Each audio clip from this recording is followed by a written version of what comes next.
Right now is a good time to plant out your perennial vegetables.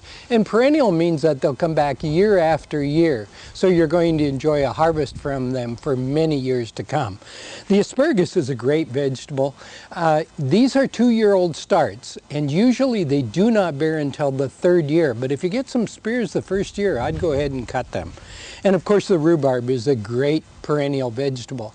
This is one that you want to set off to the side of the garden. In fact, I'm not going to plant it here because it gets so large. In fact, you may even want to put it in a container if you have limited area. Now, you'll notice that I have garlic here. It's too late to plant garlic. Remember, we plant garlic when we plant out the tulips and the daffodils and all the spring flowering bulbs, but we plant them in the fall. So now's not a good time to plant them. This, of course, is another great perennial vegetable that sometimes we don't even think about, the regular globe-type onions. And the onion sets, of course, in most gardens will remain all winter long and do become a perennial. Then in addition to them, of course, are the shallots. Shallots, of course, in the onion family also, an excellent perennial vegetable to put into the garden. Now, last but not least, the horseradish. One thing to remember about horseradish is it can become a terrible nuisance. So I would, by all means, if you're going to plant it in a container or plant it somewhere where you can confine the root system, because otherwise it just really takes over. Now, let's just take a minute and plant out the asparagus, because I think that's probably the most misunderstood of all the perennial vegetables.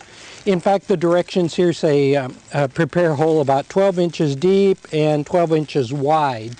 That's too deep for asparagus. We want to plant the asparagus much shallower than that. So, here we go. Here's the root system. Ooh, this has got some leggy growth on it, which really isn't all that desirable, but that's okay. Let's take that one. You'll notice the new growth on top here is what we'll do is I'll first of all put some fertilizer here in the hole and just mix it in a little bit.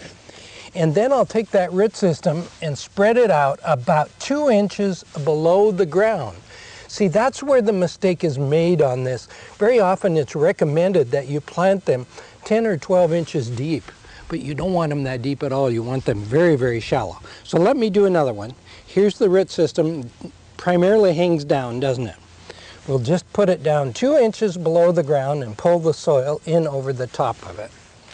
Very quickly I'll do, whoops, this one's a little bit rotted in the growth. So let's just spread those roots like so, and about 2 inches below ground level. It's that easy, and now's a great time to plant those perennial vegetables.